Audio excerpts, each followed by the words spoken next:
Hello everyone. I have another Glam Dollar Tree DIY I want to share with you guys. So if you're new here, welcome. What I usually do is share like an inspirational picture that I found online showing you guys where I got my idea and what I'll be recreating. But this was totally inspired by all of you in your comments from last week. So a huge thank you for that.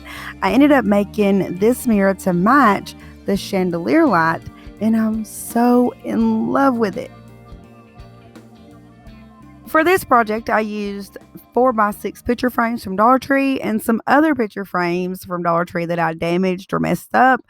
And these were just left over from previous projects. So I removed the glass, backing, and the metal tabs from all of the frames, and then I began to disassemble them. I pulled the corners apart where they were stapled together so that I would have individual frame pieces. And I'll refer to these as like frame pieces or bars in this video. And also, if you do mess up the edges or the corners when you're removing these, that's not a big deal for this project. It's okay.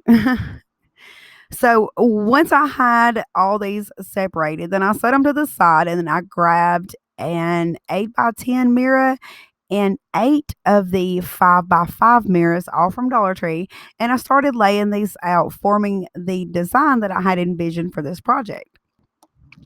Once the small mirrors were placed around the large mirror, I used diamond wrap to kind of help me center these.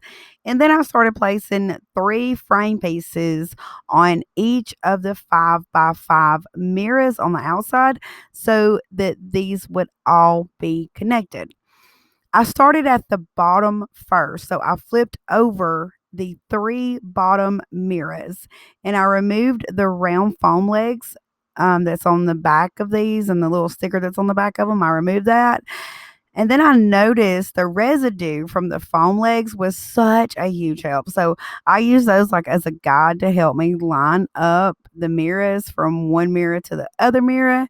And that really helped me keep everything straight, going across these mirrors from mirror to mirror. Also, you want to make sure when you arrange these frame pieces, you factor in the support bar or the support frame piece for each of the middle mirrors, which this part isn't a part of the design, but it is the main part of the build. So I'll explain this really quick. So there's 8 mirrors total. We have 4 on the outside corners, and there is 4 mirrors in the middle. So there's 4 outside mirrors and there's 4 middle mirrors.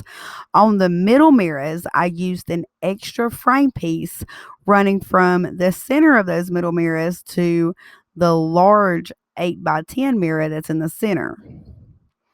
Well, once I had a good idea of how this was all going to come together, then I started gluing the frame pieces along the bottom 3 mirrors with epoxy and hot glue, and I used a generous amount of both of the glues. So once those mirrors were connected, then I glued acrylic gems, also from Dollar Tree, on each of the frames with epoxy and hot glue, and I made sure to leave enough space between each mirror that I could start and end with the acrylic gems as I did with the wall light. I also wanted these to stand straight up without like the pointy back of the gem touching. So I had to hold each gem for like just a few seconds before I could move to the next gem. I had to give it time to grab. I ended up with 4 rows of 2 gems going from side to side, which is the top and the bottom. After these were glued and had time to dry, I picked them up. I noticed how strong this set of mirrors was just by holding it. I could hold it by one mirror, so I felt very confident moving forward. Then I began to line and connect the 2 side mirrors the exact same way with 3 picture frames connecting them to the mirrors. And you just want to be sure to keep your 8x10 mirror in the center as you work your way around so you can, custom fit this.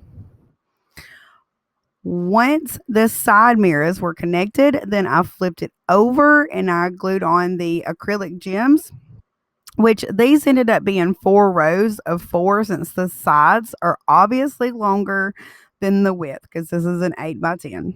Now for the last 3 mirrors. Oh, and by the way, 2 of the mirrors that I'm using here are some that I'm reusing from another project because I ran out. That's why these are a hot mess on the back of them.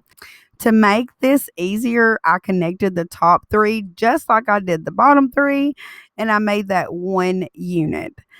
I also added gems to this before I put everything together because I'm thinking it's a lot easier to go ahead and do that now than waiting until it's, finished and you have one huge piece you're trying to get those gems to work with. So I just thought it would be easier to do the gems as you go. Once that was finished, I connected the top and the side mirrors together the same way so that this is all one large mirror frame now. And I let that sit for several minutes, and then I picked this frame up by the individual 5x5 mirrors and even the frame pieces connected to everything in the back. Now I'm ready to add the last mirror on, which is the 8x10. So I flipped it back over and I glued the longest frame piece with epoxy and hot glue across each support bar from the middle mirror to the 8x10 large mirror in the center. Once those 4 were glued on, then now it's time to hang it. So to hang this, I take another frame piece, and this is from a 5x7 frame, and it does not match this set at all. But I did want to use this because it's really long, so it runs from mirror to mirror, and I like that. I mean, I don't know that it's necessary, but I felt better about it.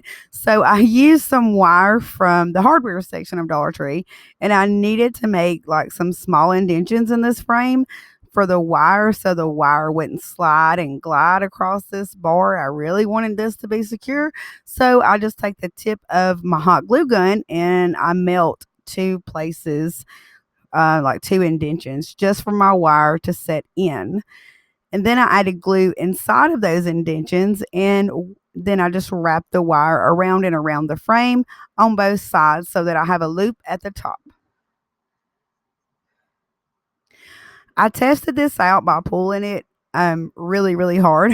I put some extreme pressure on this wire and it did not budge at all. So I'm 100% confident in it. And once I felt like there was absolutely no chance this would ever fall, then I added the epoxy glue and hot glue, and I went completely across the bar. Again, with a generous amount, and then I pressed firmly and let that sit, and gave it several minutes to dry.